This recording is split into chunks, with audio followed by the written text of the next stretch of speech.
يوم 15 أكتوبر دارت معركة من أغرب المعارك وأشرس المعارك. المعركة دي كانت بين لواء مظلي صهيوني، واحنا والقوات المظليين القوات المظلية الصهيونية اليهودية هناك والجيش الإسرائيلي هي أشرس وأعنف وأقوى تدريبا وشراسة وكل حاجة. لواء مظلي وكان قصاد كتيبة مشاة مصرية. ايه اللي حصل؟ واللي حصل ده هنسمعه من الناس اللي عايشين من اللواء المظلي ده بعد 25 سنة من الحادثة. اللي عمل الفيلم ده شاب ابوه كان في الكتيبة، احد الكتائب المظلية ديت اللي في اللواء المظلي الاسرائيلي، عمل هذا الفيلم. تعالوا نشوفوا بيقولوا ايه وايه اللي حصل لهم في اليوم اللي لا يمكن هينسوه، اللي هو يوم 15 اكتوبر 73.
שלום רב וגמר חתימה טובה. השעה 2:30.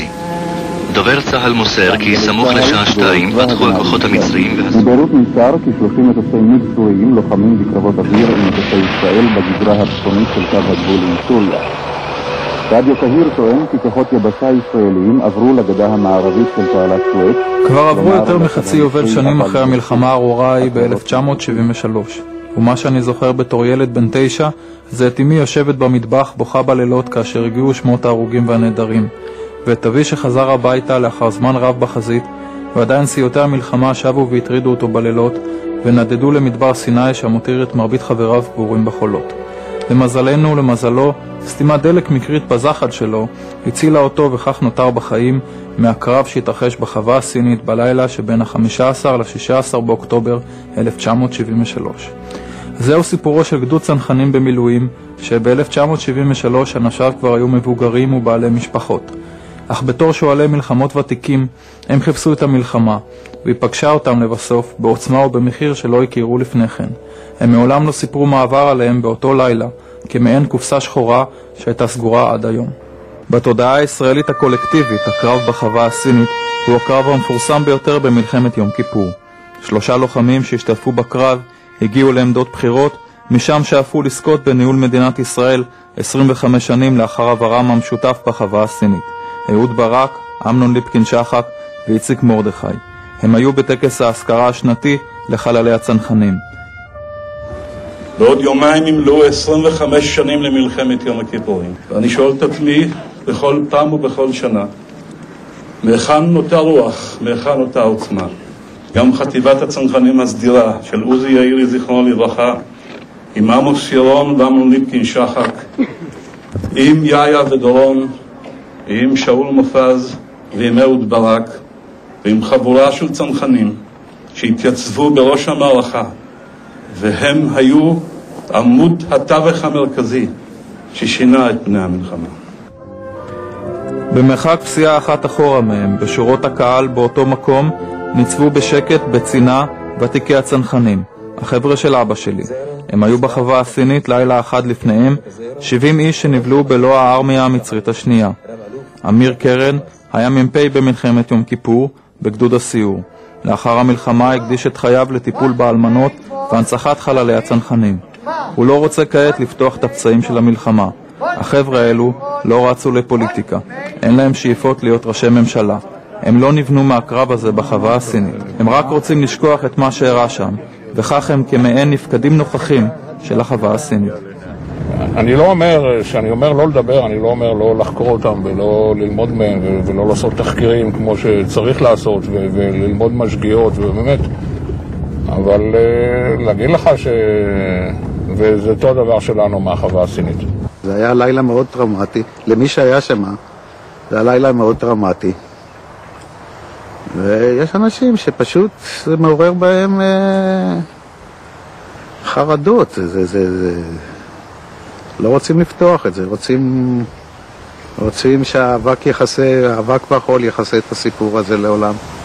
אמר לי חבר שחשבתי תמיד שהוא הקשוח שבקשוחים, הוא אמר לי 2 אני לא ישנתי בלילות אחרי המלחמה ההיא, ועכשיו אחרי שהבן שלך טלפן אני עוד פעם לא ישן בלילות.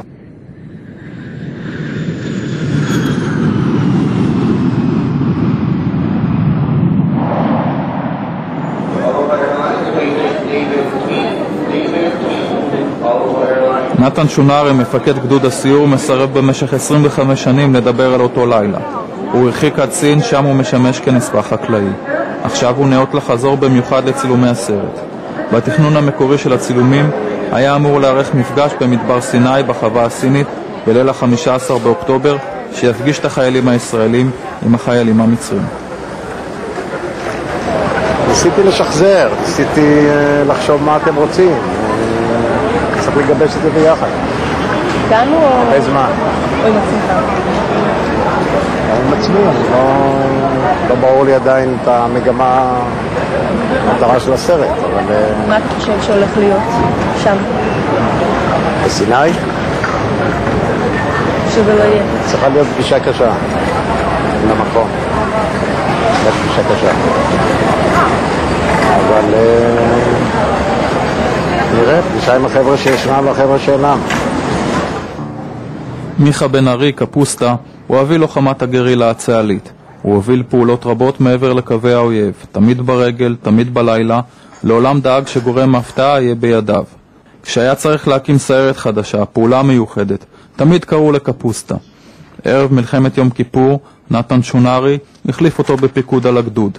הגדוד הפך לממוכן, גדול יותר. וקפוסטה נקרא למבצעים בשירות המוסד בקורדיסטן ובאירופה. כל הדור הזה, כל הדור, לא רק שלי, גם אלה שמאחורינו, כל אלה, זה גם אבא שלך וגם כל התקופה, כל החבר'ה האלה עד יותר מאוחר אפילו, עד כמעט עד 6 ימים. אנחנו עמד לנגד עינינו וחונכנו על זה שהשאלה הקיומית של המדינה עומדת לעינינו. הגרעין התחיל ב-101.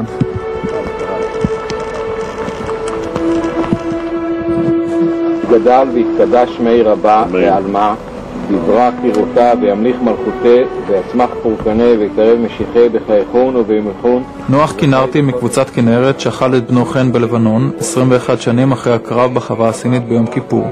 הוא שימש כעוזר ל3 שרי ביטחון, יצחק רבין ז"ל, שמעון פרס ואיציק מרדכי.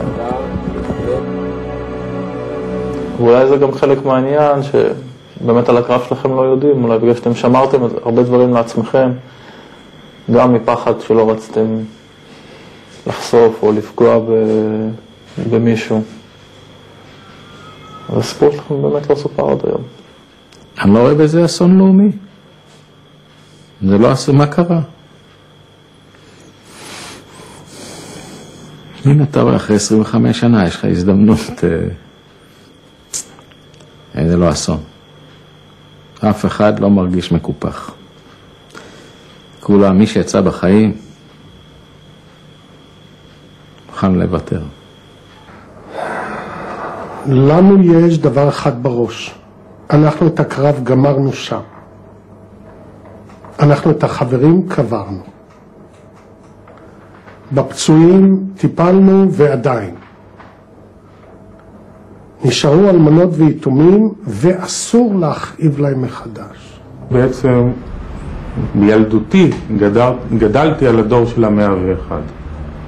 ולכן מלחמת יום כיפור זה היה ניתוץ כל המיתוסים שגדלתי עליהם.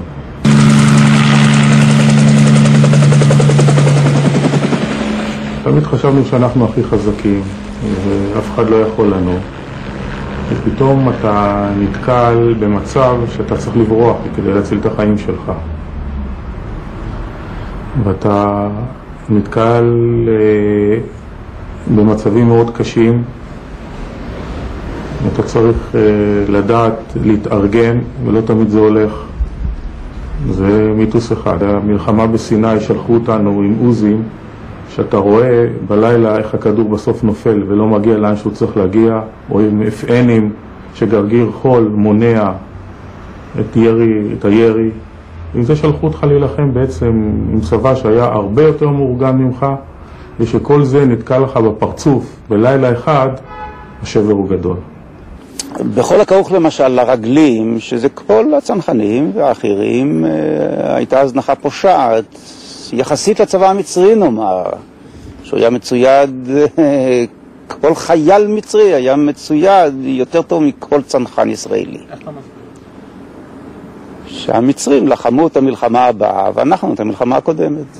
בגשר למטה היה לנו קרב חילוץ קשה, היו כמה מוקדים קשים, אבל סך הכל זה הלך, 6 ימים כבשו. פה שמעת שיחידות, כולם היו תחת שוק, כל הצבא. אתם בעצם לא הבנתם לאיזה מלחמה אתם הולכים. לא, אף אחד לא הבין, אבל מה זה, התחילו להצטבר, התמונה התחילה להצטייר, המעוזים ויחידות והתקפה שנכשלה. ומתי נכשלת התקפה של אוגדת טנקים? היו בטוחים שברן באותו יום עובר צד שנשלטה עליו ומכריע את המלחמה.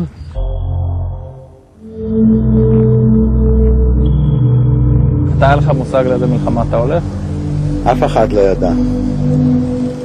ראינו כבר ברמת הגולן, שעלינו לרמה, אז כבר ראינו את הטנקים השרופים ואת ההרוגים על יד הטנקים, וזה כבר הבנו שזה, וראינו מטוסים נופלים, וראינו טילים סורים פוגעים במטוסים, דבר שלא ראינו קודם.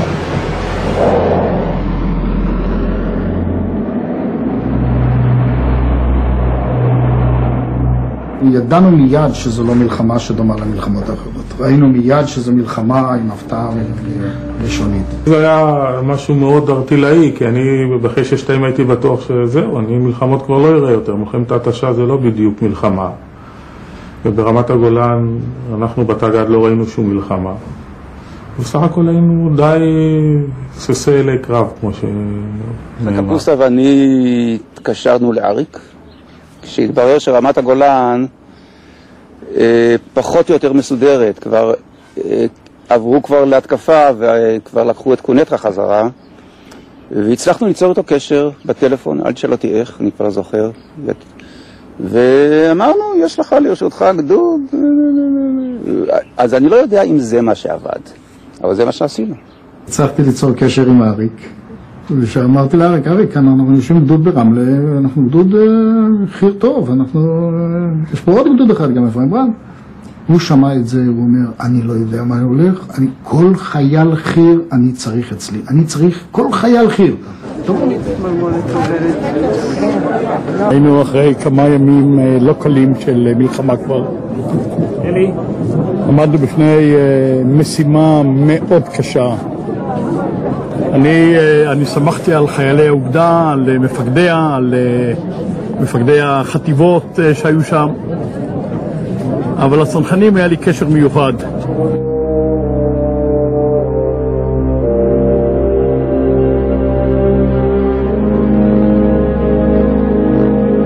החלק שהיו עם הג'יפים, הרכב רך, ירדו עם הרכב לסיני, ואנחנו שהיינו מחלקת זחלמים, אותנו העבירו בטיסה, או גם את הג'יפים העבירו בטיסה, אני כבר פשוט לא זוכר, העבירו אותנו לרפידים. אנחנו עומדים לעלות על הרקולסים עם הרכבים שלנו הקלים, לטוס לרפידים, ועל ידינו עומד מטוס, הכל בחשיכה, מטוס, אני לא זוכר, על איטליה או אלעל, אני לא זוכר איזה, עם אנשים לבושים, עם עניבות, הולכים לנסוע לחוץ לארץ. המפגש הזה הוא משהו לא מהעולם הזה.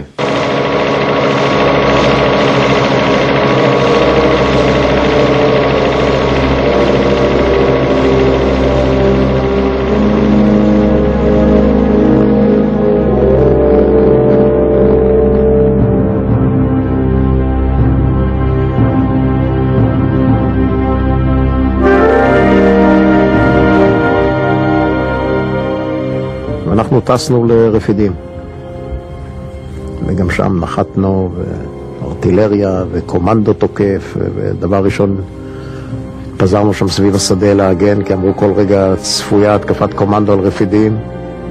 מגיעים לרפידים בלילה, למחרת בבוקר קידמו אותנו לצד המזרחי של הנתלה. ואז כבר התחלנו להרגיש, כי קיבלנו יעף של מטוסי סוחוי, הפציץ אותנו וזרקו עלינו טילי פרוג.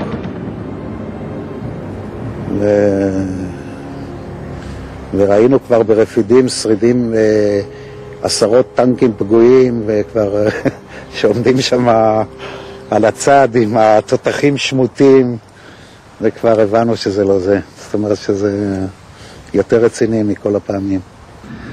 התארגנו בטסה וישבנו על יד אריק וחיכינו מה יהיה, ואז הוא תכנן בדיוק את הפריצה שלו בין שני הארמיות. הוא אמר, אתם תהיו החי"ר המצורפים לאמנון רשף, הוא המח"ט ה-14, שריון, ואתם החי"ר של השריון, וזה מה שהוא היה צריך, הוא היה צריך חי"ר של שריון. ב-15 לחודש בבוקר הייתה קבוצת פקודות אוגדתית, שבמסגרת הפעילות האוגדתית הוטל על החטיבה שלי, חטיבה 14, להיות חטיבת הפריצה לקראת קו הצליחה. באותה קבוצת פקודות פגשתי את נתן ומיכה שהגיעו כחלוץ לפני המחנה, ומיד ביקשתי לספח אותם, את הגדוד, לחטיבה שלי. עבורי, כמי שהתגייס בערב מבצע קדש, השמות האלה היו סמל, וראיתי לכבוד לעצמי שהם השתייכו לחטיבה 14. באנו לאריק, אני זוכר, באתי לשם לטסה, זה היה בבסיס העורפי, והוא בדיוק היה במנוחה. אמרו, אסור להעיר את האוגדונר, וחיכינו, אחרי הצהריים ממש, נכנסתי אליו, שלום, מה יש לך? אני אומר לו, זה מה שיש, אוטובוסים וזה. נתן שם הוראה למישהו להוריד פלוגת חרמש מהכלים, לתת לנו 8 זחלמים. נעצרנו על יד איזה קבוצה של זחלמים, של איזה חרמש. הם נתנו קפיצה החוצה, בשמחה גדולה. אני זוכר שהם בשמחה כזאת קפצו מהזחלמים, שהם אפילו השאירו את הציוד האישי שלהם בתוך הזחלמים, רק לברוח. זאת אומרת, רק לא להיות בעסק. מבחינה לאומית שילמנו אנחנו מחיר יותר כבד אולי מיחידות אחרות, כי אנחנו לא כמו יחידות אחרות, הסתתרנו במחצבות וודיות, אנחנו הלכנו לקרב. איפה שהיה צריך. מה זאת אומרת הסתתרתם? לא אנחנו הסתתרנו, היו יחידות שהסתתרו, המפקדים שמרו עליהם, ואצלנו המפקדים היו מוכנים לבצע כל משימה. היה לזה מחיר, ומחיר כבד. זה לא חבורה של גיבורים, זה חבורה שאולי גיבורים בעל כורחם, או חבורה שעושה את הדברים, צריכה לעשות אותם. זה לא שהלכנו למקומות שלא היה צריך אותנו, שלא רצו אותנו, אבל אנחנו הצענו את עצמנו בכל מקום. הצענו את עצמנו ברמה לרפול, והצענו את עצמנו איפה שיכולנו, איפה שראינו שאנחנו לא מנוצלים, וידענו ושמענו שיחידות אחרות נשחקות.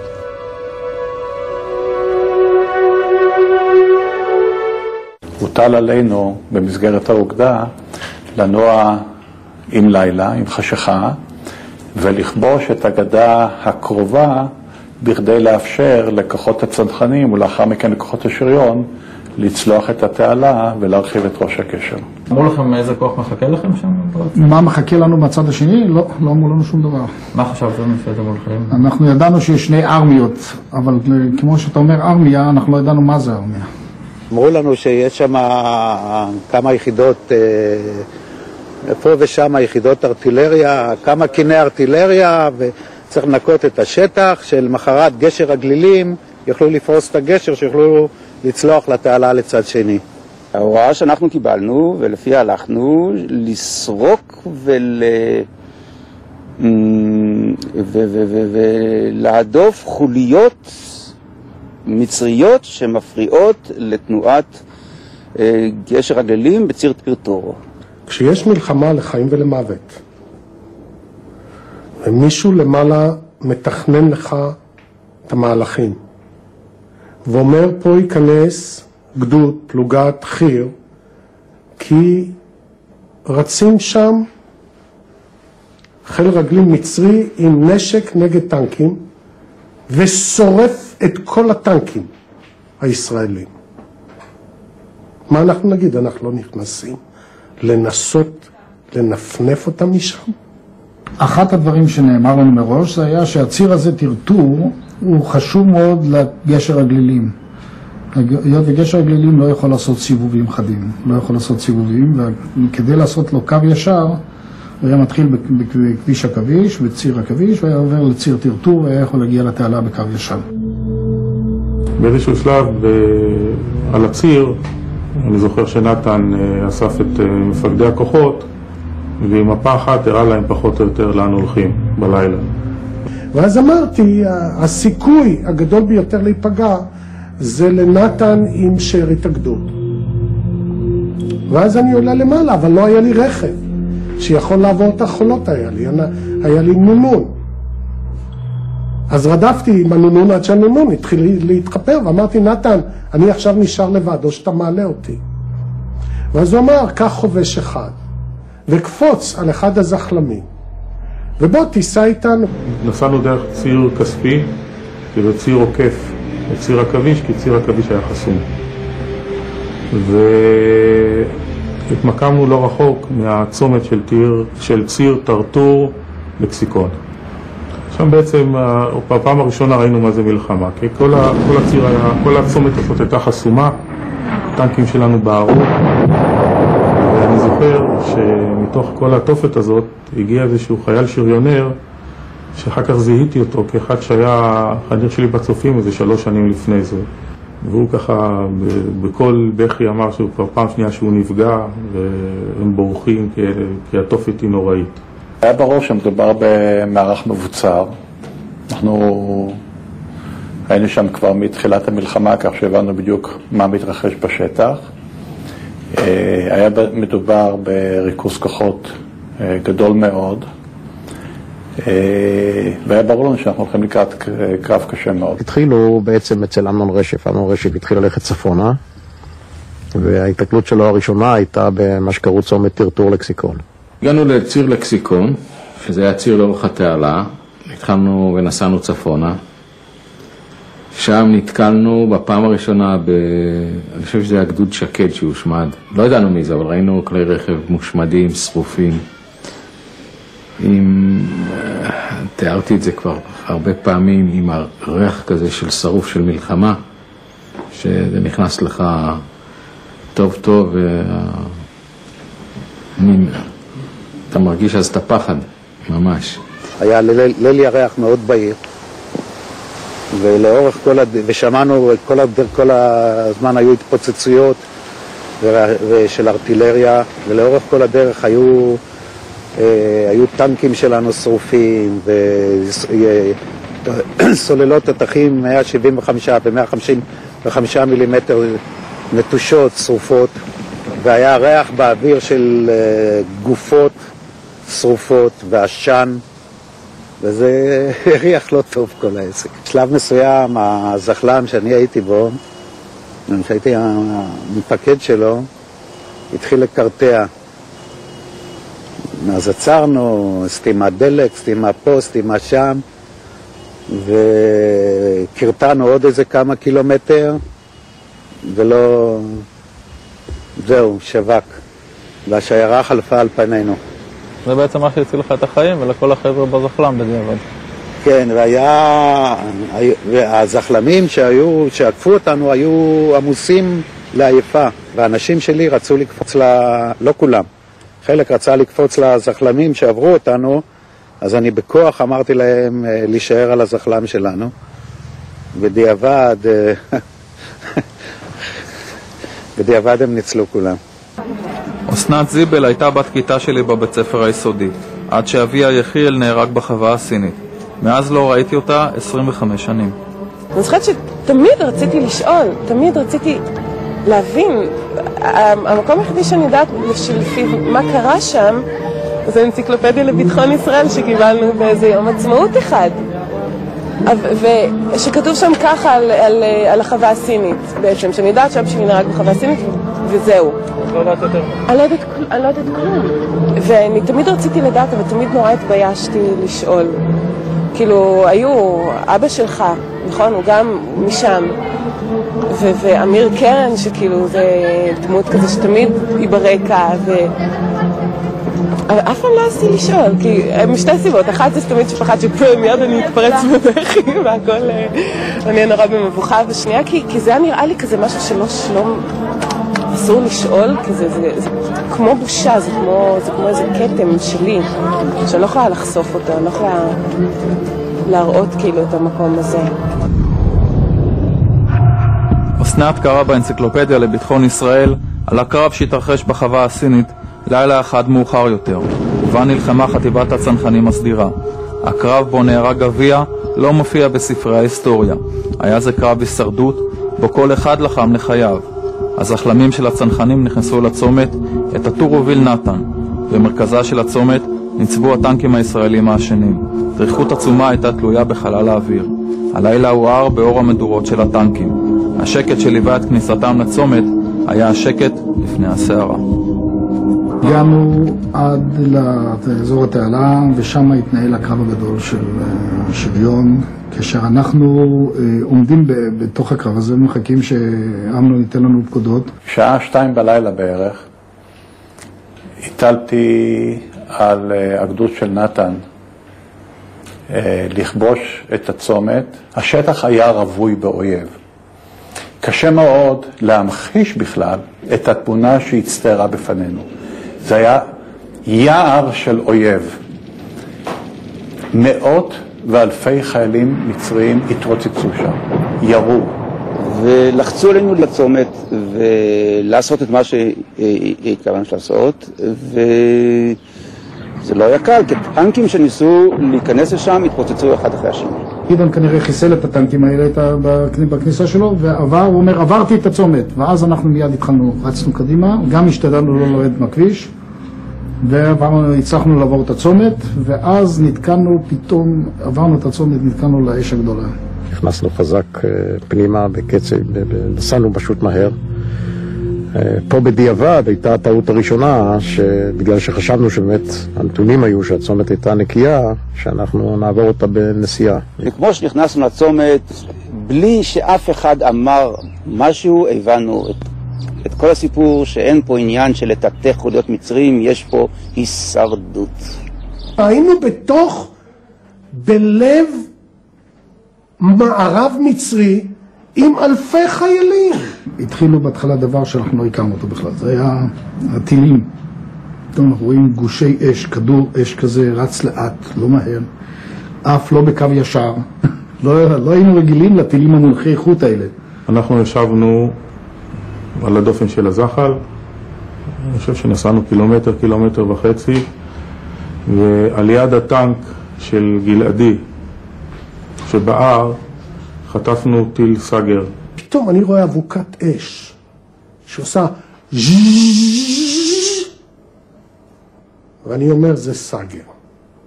ואני אומר לנהג יותר מהר. אני הצלחתי לקפוץ ועוד לא הספקתי להתארגן, הייתה שם אש תופת, הם ירו עלינו מכל הכלים. היינו, אני יודע, אני מעריך 3, 4, 10 מטר כבר בכיוון מזרחה, אני שומע בום. הזחל הזה חטף עוד פגיעה, תותח או עוד סגר אחד, וכולו עלה למעלה והתנפץ. נתן ניסה להזיק את כל העולם, יש גם בחומר וכל העולם, זה מפקד החטיבה בעיקר, היו עסוקים עד מעל הראש בכל הדברים האחרים. אי אפשר לעזור לנו. אתה זוכר את הקריאות בקשר של נתן אליך? בבקשה? אתה זוכר את הקריאות בקשר של נתן אליך? כן. כן. מה זכור לך? בואו נמשיך הלאה. הייתה שם אש תופת, אש תופת מכל הכלים שבעולם. ואני מרגיש את הכדורים דופקים על הרצפה, והחול ניתז עליו. ואני רואה אותם דופקים על הדופן של הזחל. ואני רק חושב מתי יגיע הכדור שלי. וקפץ אליי איזה בחורצ'יק, ושכב עליי חצי לילה, ואמר אולי 2000 פעם, אשא עיניי אל ההרים, מאיפה יבוא עזרי? לא הפסיק כל הלילה. ואני קם לטפל פצועים וחוזר אליו, קם לטפל בפצועים וחוזר אליו. התפילות האלה כנראה עזרו. נתן ניסה, הוא המשיך לנסות לברר מה קורה עם כל יתר הזחלמים, לא קיבל אף קשר עם אף אחד. זה לא היה טוב, ומחכים, ושום דבר לא קורה. וירדנו מהכלים, והקשר נותק בין הכלים, ואז נתתי בעצם הוראה, כל הכלים, כל האנשים, להתפנות, לנסות להיחלץ דרומה. אנחנו לא ידענו איפה אנחנו. אף אחד לא תדרך אותנו, לאף אחד לא היה מפה. ממש בניגוד לכל מה שלמדנו בסדיר. שמנו את המצרים בגב והתחלנו לברוח. להגיד לכם שאפשר להרים את הראש, להגיד לכם שנותנים צעקה, דוקטור פצועים, איך קמים מהשוחה, זאת בעיה. וכשמגיעים פצועים אני מרים את הראש ואני לא יכול לקום. המילה היא פחד. אבל כשאתה רואה פצועים ואתה הדוקטור, ואתה יודע שכולם מסתכלים מתי אתה קם, כי אף חובש לא קם לפניך, ואני צועק להם, למה אתם לא קמים? ותוך צעקה ככה קם. המצרים התחילו לעלות עלינו. והתחלנו להתארגן, ונשארנו שם דוקטור הדס, אני ועוד חייל אחד עם שני פצועים. הדס והחייל השני סחבו חייל אחד שכנראה היה לו שיתוק, כי הוא לא יכול היה ללכת. הוא אומר, אני לא יכול להזיז את הרגליים, ואני נותן לו בעיטות ברגליים, והוא לא יכול לזוז, חשבתי שהוא בהלם קרב. כי לא ראיתי שום פציעה עליו. ופתאום התחילה אש איומה. ואז אתה בעצם נכנס לדילמה, כי הוא מצד אחד מתחנן של אני לא יעזוב אותו, במצרים קרובים והאש יש תופת. אבל כנראה שברגעים כאלה אתה לא חושב. וכנראה גם מישהו שומר מלמעלה עליך. החייל של דוקטור הדס סחב קיבל כדור בראש ונהרג, השארנו אותו שם, ואני המשכתי לסחוב את הבחור, וזה לא היה קל. פתאום אני רואה פלוגה, או אני יודע, מחלקה פלוס, או שתי מחלקות. המוני מצרים קמים פתאום, ממולן, אני רואה איזה 100, 150, 200 מטר, באש מהמות, הם מרססים את כולנו, וצועקים, עליהום את בחל יהוד. אתה שומע את הקריאה הזאת, אני שומע אותה 25 שנה. מה שהציל אותנו זה בעצם הזחל של נתן. כשנתן ראה שהוא נשאר לבד, הוא התחיל לחזור חזרה. הזחלמים אחורינו נפגעו, ואז נתן שולרי תופך לי על הכתף, ואומר לי, מיכה, אח שלי שם. אחי נהרג שם. הוא היה זחלם אחד אחריך? לא, הוא היה זחלם רביעי, אני חושב, זחלם של אבישי מבית השיטה. אני מכיר גם את אחיו. אמרתי לך, אנחנו חבורה שהיינו משפחה אחת. לא ידעתי מה לעשות. אני אמרתי, רגע טוב, נעשה סיבוב, נחזור. פתאום אנחנו שומעים קולות של זחלמים שבאים מצפון, ואמרנו, וואלה, אלה באים לעזור לנו. עשיתי סיבוב וראיתי את התופת וראיתי את הטנקים מתחילים לעלות ואת החיר המצרי. אמרתי, פה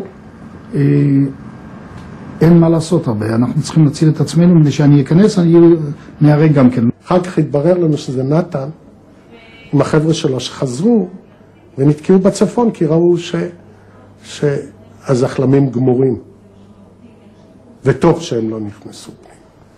אחרת לא היה לנו נתן ועוד זחלם נוסף. אני מעריך שהיה לו מאוד מאוד קשה לנתן, אבל נתן הוא כל כך מופנם שהוא יכול היה לבלוע את זה. עצם כל זך ניהל את המלחמה הפרטית שלו וחילץ את עצמו לאחור.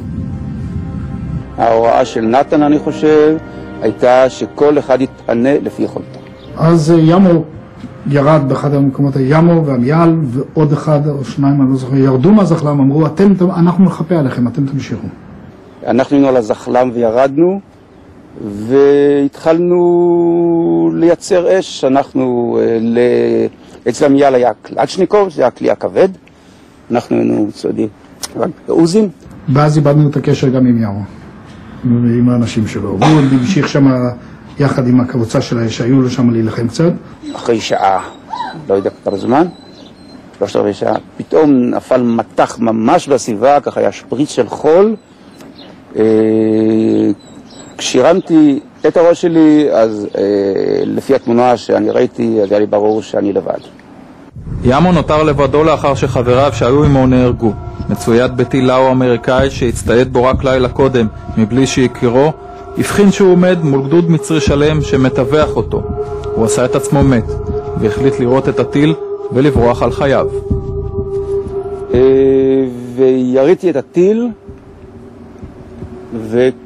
ועשיתי בדיוק ככה, הרגשתי במחצית התחתונה של הגוף מכה מאוד חזקה, לא התייחסתי אליה, זינקתי והתכוונתי לרוץ כמו שד אחורנית. התברר לי מהר מאוד שיש שם מישהו שלא כך אוהב אותי. הרשף של הטיל, מהרשף של הטיל נשרף לי. ואמיר קרן, שכאילו זה דמות כזה שתמיד ברקע, אבל איך אני עושה לשאול? משתי סיבות, אחת זה תמיד של אחת שכאילו מיד מתפרץ בדרכים והכל, אני נורא במבוכה, ושנייה כי זה היה נראה לי כזה משהו שלא אסור לשאול.